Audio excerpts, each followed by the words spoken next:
Good evening friends. Coding ഹൈറ്റ്സിലേക്ക് എല്ലാവർക്കും സ്വാഗതം. So ഇന്നത്തെ വീഡിയോയിൽ നമ്മൾ പഠിക്കാൻ പോകുന്നത് ലിങ്ക്ഡ് ലിസ്റ്റിന്റെ ലെങ്ത് എങ്ങനെ കണ്ടുപിടിക്കാം എന്ന് വെച്ചാൽ, ഒരു ലിങ്ക്ഡ് ലിസ്റ്റിൽ നമ്മൾ പഠിച്ചിട്ടുണ്ട്, അതിൽ ഒരുപാട് നോട്ട്സ് ഉണ്ടാവും അല്ലേ. കളക്ഷൻ ഓഫ് നോട്ട്സിനെയാണ് നമ്മൾ ലിങ്ക്ഡ് ലിസ്റ്റ് എന്ന് പറയുന്നത്. അപ്പോൾ ഇതിൽ എത്ര നോഡ് ഉണ്ടെന്നുള്ള കണ്ടുപിടിക്കുന്നതാണ് length of a linked list എന്നതുകൊണ്ട് ഉദ്ദേശിക്കുന്നത്. ഓക്കെ, അപ്പോൾ ഈ ഒരു പ്രോബ്ലം നമുക്ക് രണ്ട് രീതിയിൽ സോൾവ് ആക്കാം. ഒന്ന് പറയുന്നത് ഐട്രേറ്റീവ് അപ്രോച്ചും, പിന്നീട് വേറൊന്ന് റിക്കസീവ് അപ്രോച്ചും. സോ ഇന്നത്തെ വീഡിയോയിൽ നമ്മൾ ഇത് രണ്ടും നോക്കുന്നുണ്ട്. അപ്പോൾ നമുക്കറിയാം, നമ്മൾ അരയിലാണെങ്കിൽ നമുക്ക് ലെങ്ത് കാണാൻ വളരെ എളുപ്പമാണ്. നമുക്ക് ഡയറക്റ്റ് ആയിട്ട് നമുക്ക് ലെങ്ത് കാണാനായിട്ട് ഫംഗ്ഷൻസ് ഉണ്ട്, അതുപോലെ വളരെ എളുപ്പമാണ് അല്ലേ. ബട്ട് നമുക്ക് ലിങ്ക്ഡ് ലിസ്റ്റിൽ ഇൻഡെക്സ് എന്നുള്ള ഒരു സംഭവം ഇല്ലല്ലോ. നമ്മൾ ഓരോ എലമെന്റ്സിന് ഇൻഡെക്സ് വെച്ചിട്ടൊന്നുമല്ല ആക്സസ് ചെയ്യുന്നത്. ബിക്കോസ് ഈ ഓരോ നോഡും ഓരോ റാൻഡം മെമ്മറിയിലായിരിക്കും സ്റ്റോർ ആയിരിക്കുന്നത് അല്ലേ. നമ്മൾ ജസ്റ്റ് ആ ഓരോ നോട്ട്സിനെ ഇൻ ബിറ്റ്വീൻ ഉള്ളതിനെ കണക്ട് ചെയ്യുന്നതാണ് ഈ പോയിന്റേഴ്സ് വെച്ചിട്ട്. അതുകൊണ്ട് തന്നെ നമുക്ക് അങ്ങനെ ഒരു ബിൽറ്റ് ഇൻ വേ ഒന്നും ഇല്ല ലിങ്ക്ഡ് ലിസ്റ്റിന്റെ ലെങ്ത് കാണാനായിട്ട്. സോ നിങ്ങൾ നോക്കിക്കോളൂ, ഈ ഒരു എക്സാമ്പിൾ നമുക്ക് നോക്കാം. ഇതാണ് നമ്മുടെ ലിങ്ക്ഡ് ലിസ്റ്റ് എന്ന് വിചാരിക്കുക. ഓക്കെ, ഇതിലിപ്പം 4 എലമെന്റ്സ് ഉണ്ട്, അല്ലെങ്കിൽ 4 നോഡ്സ് ഉണ്ട്. അപ്പോൾ ഇത് എങ്ങനെ നമുക്ക് അതിന്റെ ലോജിക്ക് ഇംപ്ലിമെന്റ് ചെയ്യാന്ന് വെച്ചാൽ, നമ്മൾ start with the head node. ഇതാണ് നമ്മുടെ ഹെഡ് നോഡ് എന്ന് പറയുന്നത് അല്ലേ. ഇതിൽ സ്റ്റാർട്ട് ചെയ്യുക, എന്നിട്ട് ഓരോ നോഡ് റീച്ച് ചെയ്യുമ്പോഴത്തേക്ക് ഒരു കൗണ്ടർ, ഒരു വേരിയബിൾ അങ്ങനെ ഡിക്ലെയർ ചെയ്തിട്ട് അത് ഇൻക്രിമെന്റ് ചെയ്ത് പോവുക. ഓക്കെ, അപ്പൊ ടിൽ നൺ ആവുന്നവരെ ഇങ്ങനെ നോഡ് ലിങ്ക്ഡ് ലിസ്റ്റിനെ ട്രാവേഴ്സ് ചെയ്യുക. ഒരു നോഡ് റീച്ച് ആകുമ്പോഴത്തേക്ക് കൗണ്ട് ഇൻക്രിമെന്റ് ചെയ്യുക, അങ്ങനെ അങ്ങ് പോവുക. അപ്പോൾ എൻഡ് ഓഫ് ദ ലൂപ്പ് ആകുമ്പോഴത്തേക്കും നമുക്ക് ജസ്റ്റ് ആ കൗണ്ടിനെ അങ്ങ് പ്രിന്റ് ചെയ്ച്ചാൽ പോരെ. അപ്പോൾ വളരെ എളുപ്പമല്ലേ. സോ ഇത് ഞാൻ നേരത്തെ നമ്മൾ മുന്നത്തെ വീഡിയോസിൽ പഠിച്ച കോഡ് അതുപോലെ എടുത്ത് പേസ്റ്റ് ചെയ്തിട്ടുണ്ട്. അതായത് ഒരു നോഡ് ക്രിയേറ്റ് ചെയ്യുന്നതും പിന്നെ ഒരു ലിങ്ക്ഡ് ലിസ്റ്റ് എങ്ങനെ ക്രിയേറ്റ് ചെയ്യുന്നതും ആണ് ഈ കോഡ്. ഓക്കെ, അപ്പോൾ ഇതിൽ നമ്മൾ length of a linked list കാണുന്ന കോഡ് കൂടെ എഴുതാൻ പോവുകയാണ്. ക്ലിയർ അല്ലേ. അതായത് ഇതൊക്കെ നമ്മൾ മുന്നേ പഠിച്ചതാണ്. നോഡ് ക്രിയേറ്റ് ചെയ്യുന്നത്, ലിങ്ക്ഡ് ലിസ്റ്റ് എങ്ങനെയാണ് ക്രിയേറ്റ് ചെയ്യുന്നത്, ലിങ്ക്ഡ് ലിസ്റ്റിൽ എങ്ങനെയാണ് എലമെന്റ് ഇൻസേർട്ട് ചെയ്യുന്നതൊക്കെ അതിന്റെ മുന്നത്തെ വീഡിയോ ഉണ്ട്. അത് കാണാത്തവർ ആ വീഡിയോ ഒന്ന് പോയി കണ്ടിട്ട് ഇതിലോട്ട് വരുന്നതായിരിക്കും നല്ലത്. അപ്പോൾ നമ്മൾ ഇൻസേർട്ട് ആൻഡ് എൻഡ് ചെയ്തു, അതായത് എലമെന്റ്സ് ഇൻസേർട്ട് ചെയ്തു. എനിക്കിനി വേണ്ടത് ലെങ്ത് കണ്ടുപിടിക്കുന്ന കോഡ് എഴുതുന്നതാണ്. അപ്പോൾ അതിന് വേണ്ടിയിട്ട് ഞാനൊരു ഫംഗ്ഷൻ എഴുതാണ്, ഡെഫ്. നമ്മളിപ്പോൾ രണ്ട് മെത്തേഡ് പഠിക്കുന്നുണ്ട്. സോ അതുകൊണ്ട് ഞാൻ ഫസ്റ്റത്തെ മെത്തേഡിന് ലെങ്ത് ഐട്രേറ്റീവ് എന്ന് കൊടുത്തു. ഓക്കെ, അത് ഇത് ക്ലിയർ ആയിട്ട് ഞാൻ റിക്കർസീവ് മെത്തേഡിലൂടെ പറയുന്നതാണ്. അപ്പോൾ ഞാൻ പറഞ്ഞു, നമുക്ക് ഇനിഷ്യലി നമ്മുടെ കൗണ്ട് വേണം അല്ലേ. ഇപ്പോൾ ഇനിഷ്യലി നമ്മൾ കൗണ്ടിനെ 0 ആയിട്ട് ഇനിഷ്യലൈസ് ചെയ്യണം. ഓക്കെ, അപ്പോൾ ദിസ് ഇസ് ദ കൗണ്ട്. എന്നിട്ട് നമ്മൾ എന്ത് ചെയ്യണം, നമുക്ക് ഓരോ എലമെന്റ് ആയിട്ട് ട്രാവേഴ്സ് ചെയ്യണം. അപ്പോൾ നമ്മൾ എപ്പോഴും എന്താ ചെയ്യണം, ഹെഡിലുള്ള എലമെന്റിനെ ഒരു കറണ്ട് എന്ന് പറയുന്ന ഒരു ടെമ്പററി വേരിയബിൾ വെച്ചിട്ട് അതിനെയാണ് നെക്സ്റ്റ് അടിച്ച് ഓരോ എലമെന്റ് ആയിട്ട് പോകുന്നത് അല്ലേ. അപ്പോൾ ഞാൻ അതുകൊണ്ട് ഇങ്ങനെ കൊടുക്കാം, സെൽഫ് ഡോട്ട് ഹെഡ് എന്ന് കൊടുത്തു. ഓക്കെ, അപ്പോൾ നമ്മുടെ കറണ്ട് ഹെഡ് എന്ന് പറയുന്നത് ഏതായിരിക്കും, നമ്മുടെ ഈ എക്സാമ്പിൾ വെച്ചിട്ടാണെങ്കിൽ ഈ 10 ആയിരിക്കും നമ്മുടെ കറണ്ട് ഹെഡ് എന്ന് പറയുന്നത്. ഓക്കെ, എന്നിട്ട് ഞാൻ എന്താ ചെയ്യണമെന്ന് വെച്ചാൽ, നമുക്കൊരു ലൂപ്പ് കൊടുക്കാം അല്ലേ. അതായത് കറണ്ട് നൺ ആകുന്നവരെ എനിക്ക് പോകണം അല്ലേ. അപ്പോൾ സോ അതിന് വേണ്ടിയിട്ട് നമുക്ക് ഇങ്ങനെ സിംപ്ലി വൈൽ കറണ്ട് എന്ന് കൊടുത്തു കഴിഞ്ഞാൽ വൈൽ കറണ്ട് നോട്ട് നൺ വരെ അത് പോകും. ഓക്കെ, അപ്പോൾ ഇവിടെ കൊടുത്തു. ഇനി നമുക്ക് എണ്ണം എന്താണ്, ഫസ്റ്റത്തെ ഒരു നോഡ് കിട്ടിക്കഴിഞ്ഞാൽ എന്ത് ചെയ്യണം, കൗണ്ടിനെ ഒന്ന് ഇൻക്രിമെന്റ് ചെയ്യണം. ഓക്കെ, അപ്പോൾ ഇവിടെ ഇൻക്രിമെന്റ് ചെയ്തു. എന്നിട്ട് നമുക്ക് ഇനി നെക്സ്റ്റ് എടുക്കണ്ടേ. അപ്പോൾ അതിനായിട്ട് എങ്ങനെ കൊടുക്കാം, current equal to current dot next എന്ന് പറയുമ്പോൾ, ഇപ്പോൾ ഈ എക്സാമ്പിൾ നോക്കിക്കഴിഞ്ഞാൽ 10 ആണെങ്കിൽ അടുത്ത കറണ്ട് എന്ന് പറയുന്നത് എത്രയായിരിക്കും, 20 ആയിരിക്കും. ഓക്കെ, അത് കൊടുത്തു. എന്നിട്ട് നമുക്ക് ഈ ലൂപ്പിൽ നിന്ന് റിട്ടേൺ ആകുമ്പോഴത്തേക്കും ജസ്റ്റ് സിംപ്ലി എന്ത് റിട്ടേൺ ചെയ്യണം, നമ്മുടെ കൗണ്ട് എന്ന് പറഞ്ഞ സംഭവത്തിന് റിട്ടേൺ ചെയ്യാം. കൗണ്ട് ഇനിഷ്യലൈസ് ചെയ്തു, ഹെഡിനെ കറണ്ട് എന്ന് പറയുന്ന ടെമ്പററി വേരിയബിളിൽ അല്ലെങ്കിൽ പോയിന്റ് ചെയ്തു. എന്നിട്ട് വൈൽ കറണ്ട് നൺ ആകുന്നവർ ചെയ്യണം, ഫസ്റ്റ് കൗണ്ട് ഇൻക്രിമെന്റ് ചെയ്തു. എന്നിട്ട് അടുത്ത നെക്സ്റ്റ് എടുക്കുമ്പോഴത്തേക്കും അടുത്ത നോഡിലോട്ട് പോയി അങ്ങനെ അങ്ങനെ ടിൽ എൻഡ് വരെ ആ ഇറ്ററേഷൻ മീൻസ് ആ ലൂപ്പ് എക്സിക്യൂട്ട് ചെയ്യും. Okay, so at the end we will get the length of this linked list. So നമുക്ക് ഇനി ഇതിനെ എങ്ങനെ കോൾ ചെയ്യാൻ നോക്കാം. ഓക്കെ, ഇപ്പൊ ഞാൻ ഒരു ഒബ്ജക്റ്റ് ക്രിയേറ്റ് ചെയ്തു, എന്നിട്ട് അതിൽ 4 എലമെന്റ്സ് ഇൻസേർട്ട് ചെയ്യാൻ കൊടുത്തിട്ടുണ്ട്. ഓക്കെ, എന്നിട്ട് നമുക്ക് ജസ്റ്റ് ഒന്ന് ട്രാവേഴ്സ് ചെയ്ത് നോക്കാം. അപ്പോൾ നമുക്ക് റിസൾട്ട് ഒന്ന് കാണുമല്ലോ. ഓക്കെ, റൺ ചെയ്തു. ഇതാണ് നമ്മുടെ ഔട്ട്പുട്ട്. ഇനി എനിക്ക് വേണ്ടത് അല്ലെ കൗണ്ട് ആണ് അല്ലേ. അപ്പോൾ നമ്മുടെ ഫംഗ്ഷന്റെ പേര് ലെങ്ത് ഐട്രേറ്റീവ് ആണ് അല്ലേ. ഇങ്ങനെ കോൾ ചെയ്തു, പക്ഷെ ഇവിടെ നമ്മൾ റിട്ടേൺ ചെയ്യുന്നുണ്ടല്ലോ. അപ്പോൾ നമുക്ക് ഇവിടെ ഇങ്ങനെ പ്രിന്റ് കൊടുക്കാം അല്ലേ.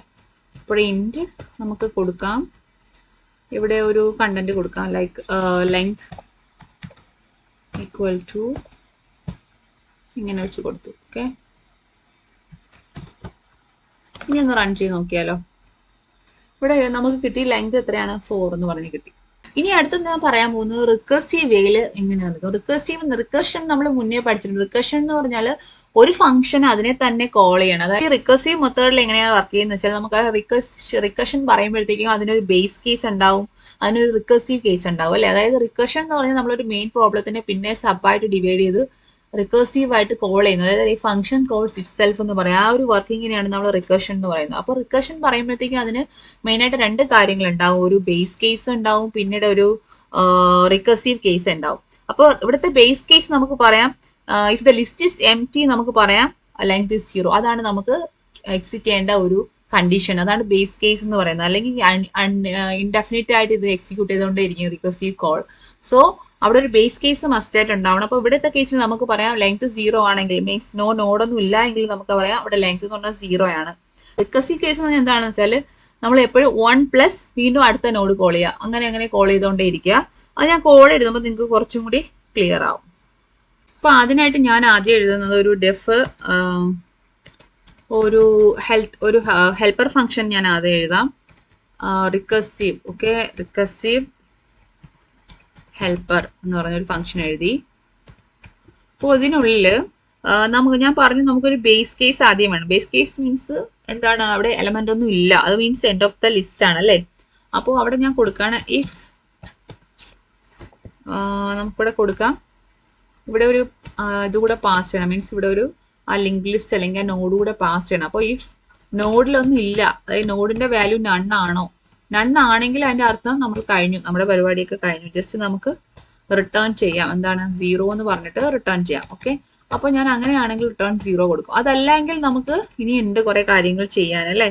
അപ്പോൾ ഇവിടെ എൽസ് വേണം എന്നില്ല, എന്ന് വെച്ചാൽ നമ്മൾ റിട്ടേൺ കൊടുത്തിട്ടുണ്ടല്ലോ, അതുകൊണ്ട് ഇവിടെ ജസ്റ്റ് സിംപ്ലി എഴുതാം. പിന്നെ എൽസ് ഇട്ടാലും പ്രശ്നമൊന്നുമില്ല, പക്ഷെ അതിന്റെ ആവശ്യമില്ല, അവിടെ ഓൾറെഡി റിട്ടേൺ കൊടുത്തിരിക്കുന്നതുകൊണ്ട് അവിടെ ആവശ്യമില്ല അതിന്റെ. അപ്പോൾ ഇവിടെ എന്താണ്, നമ്മൾ ബേസ് കേസ് ഇതാണ്, നോഡിൽ ഒന്നും ഇല്ലെങ്കിൽ റിട്ടേൺ 0. അതല്ല എങ്കിൽ നമുക്ക് ഇപ്പോൾ ഒരു എലമെന്റ് ഉണ്ട് പ്ലസ് വീണ്ടും ഒന്നും എഗെയിന് നമുക്ക് ആ റിക്കർസീവ് ഫംഗ്ഷനെ കോൾ ചെയ്യണം. അപ്പം ഞാനിവിടെ കൊടുക്കുന്നത് ഇങ്ങനെയാണ്, റിട്ടേൺ 1 പ്ലസ് ഞാനിവിടെ കൊടുക്കുകയാണ് self dot length recursive helper എന്നൊരു ഫംഗ്ഷനെ കോൾ ചെയ്തു. എന്നിട്ട് ഇപ്പോഴത്തെ നോഡിന്റെ നെക്സ്റ്റിനെ വെച്ച് കൊടുത്തു. ഓക്കെ, അപ്പോൾ ഇവിടെ നോക്കുമ്പോൾ ഫസ്റ്റ് എന്താ പറയണേ, ഫസ്റ്റ് ഇപ്പോൾ നമ്മളിപ്പോൾ അതിനൊരു കോളിംഗ് കൂടെ എഴുതിയിട്ട് ഞാൻ അതിനെ പറഞ്ഞുതരാം. അപ്പോൾ ഇത് അതിൻ്റെ ഹെൽപ്പർ ഫംഗ്ഷൻ ആണ്. ഞാൻ ഇനി ഒരു ജസ്റ്റ് ഒരു മെയിൻ ഫംഗ്ഷൻ, ആ ഫംഗ്ഷനെ കോൾ ചെയ്യുന്ന ഒരു ഫംഗ്ഷൻ കൂടെ ഇവിടെ എഴുതാണ്. റിക്കർസീവ് എന്ന് പറഞ്ഞൊരു ഫംഗ്ഷൻ കൊടുത്തു. ഇവിടെ ഞാൻ എന്താ ചെയ്യണമെന്ന് വെച്ചാൽ ഇവിടെയാണ് ഞാൻ അതിൻ്റെ റിക്കർസീവ് ഹെൽപ്പറിനെ കോൾ ചെയ്യുന്നത്. അപ്പോൾ ജസ്റ്റ് റിട്ടേൺ സെൽഫ് ഡോട്ട്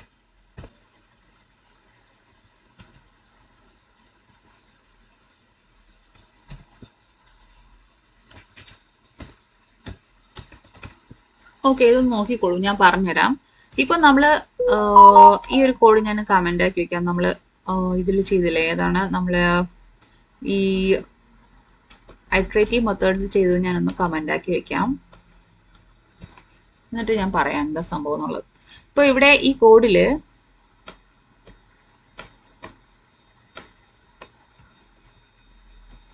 ഇവിടെ എന്താ നടക്കണേന്ന് വെച്ചാൽ, ഇപ്പൊ നമ്മള് ഞാൻ ഇവിടെ വന്നിട്ട് ലെങ്ത് ഓഫ് റിക്കർസീവ് സെൽഫ് എന്ന് പറയുന്ന ഫംഗ്ഷൻ ആയിരിക്കും ഞാൻ ഇവിടെ കോൾ ചെയ്യുന്നത്. ഓക്കെ, ഞാനിപ്പോൾ വിളിക്കുന്നത് ലെങ്ത് ഓഫ് റിക്കർസീവ് എന്നുള്ള ഫംഗ്ഷനെ ഞാൻ വിളിക്കുകയാണ്. ഓക്കെ, ഇവിടെ ഞാൻ LL.length.recursive എന്ന് പറഞ്ഞ് നമ്മുടെ ഈ റിക്കർസീവ് ഫംഗ്ഷനെ ആദ്യം വിളിക്കുകയാണ്. അപ്പോൾ ഇവിടെയാണ് വരുന്നത് ലെങ്ത് ഓഫ് റിക്കർസീവ്. ഓക്കെ, അവിടെ എന്താ പറയണതെന്ന് വെച്ചാൽ return self dot length of recursive helper self dot എന്ന് വെച്ചാൽ ഈ കറണ്ട് നോഡ് ഏതാണോ, ഇപ്പൊ സെൽഫ് എന്ന് പറഞ്ഞേക്കണ ഏത് കറണ്ട് നോഡാണോ അതായിരിക്കും ഇവിടുത്തെ ആർഗ്യുമെന്റ് ആയിട്ട് പാസ് ആവുന്നത്.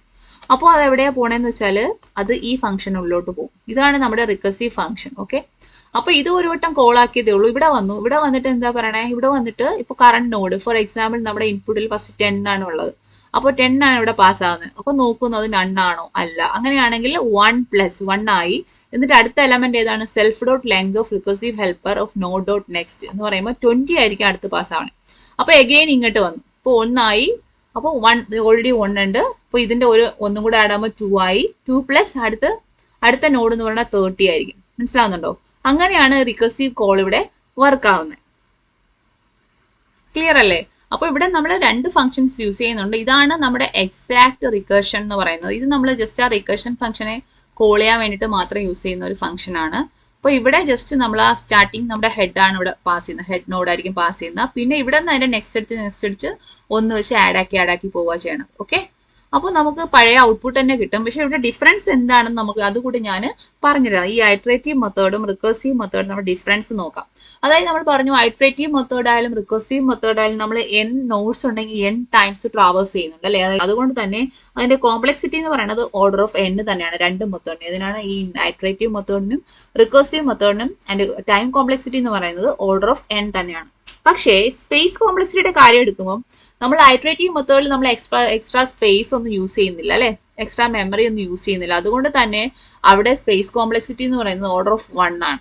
പക്ഷേ നമ്മൾ റിക്കർസീവ് ഫംഗ്ഷൻ അറിയാലോ, നിങ്ങൾക്ക് അറിയാലോ, ഇതിപ്പോ നമ്മൾ റിക്കർഷൻ വിളിക്കുമ്പോഴത്തേക്ക് എന്താ പറയുന്നത്, ഈ ഡേറ്റാസ് ഒക്കെ സ്റ്റാക്കിലോട്ട് കൊണ്ട് പുഷ് ചെയ്ത് വെക്കുക ചെയ്യണം, പിന്നെ അത് ആവശ്യാനുസരണം പോപ്പ് ചെയ്തെടുക്കുക ചെയ്യണം. അപ്പോൾ അവിടെ ഒരു എക്സ്ട്രാ മെമ്മറി എന്നുള്ള കൺസെപ്റ്റ് വളരെയധികം ഉണ്ട്. അപ്പോൾ റിക്കർസീവ് ഫംഗ്ഷൻസിനും എല്ലാത്തിലും നമുക്ക് അതിന്റെ സ്പേസ് കോംപ്ലക്സിറ്റി മറ്റുള്ള അൽഗോരിതംസിനെ അപേക്ഷിച്ച് വളരെ കൂടുതലായിരിക്കും. അപ്പോൾ ഈ കേസിലും ഓർഡർ ഓഫ് n ആണ്. എന്തുകൊണ്ടാണ്? Because of this recursive call കൊണ്ട് സ്പേസ് കോംപ്ലക്സിറ്റി എന്ന് പറയുന്നത് ഐട്രേറ്റീവ് മെത്തേഡിനെ അപേക്ഷിച്ച് ഓർഡർ ഓഫ് n ആണ്.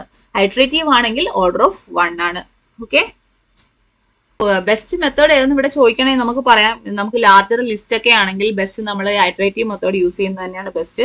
എന്ന് വെച്ചാൽ നമുക്ക് മെമ്മറി അധികം ആവശ്യം വരുന്നില്ല. ഓക്കെ, ടൈം കോംപ്ലക്സിറ്റിയുടെ കേസ് നോക്കുകയാണെങ്കിൽ രണ്ടും സെയിം തന്നെയാണ്. അതുകൊണ്ടാണ് കൂടുതലും ഞാൻ ഐട്രേറ്റീവ് തന്നെ പ്രിഫർ ചെയ്യുന്നത്. ഓക്കെ, അതല്ല ഇപ്പൊ ടൈം കോംപ്ലക്സിറ്റി നമുക്ക് ഈ റിക്കർസീവിലാണ് കുറെ നല്ലതായിട്ടുണ്ടെങ്കിൽ നമുക്ക് അത് പ്രിഫർ ചെയ്യാമായിരുന്നു. പക്ഷേ ടൈം കോംപ്ലക്സിറ്റിയുടെ കേസ് എടുക്കുമ്പോൾ രണ്ടും സെയിം തന്നെയാണ്. അതുകൊണ്ട് ബെറ്റർ ആയിട്ടുള്ളത് ഈ ഐട്രേറ്റീവ് അപ്രോച്ച് തന്നെയാണ്.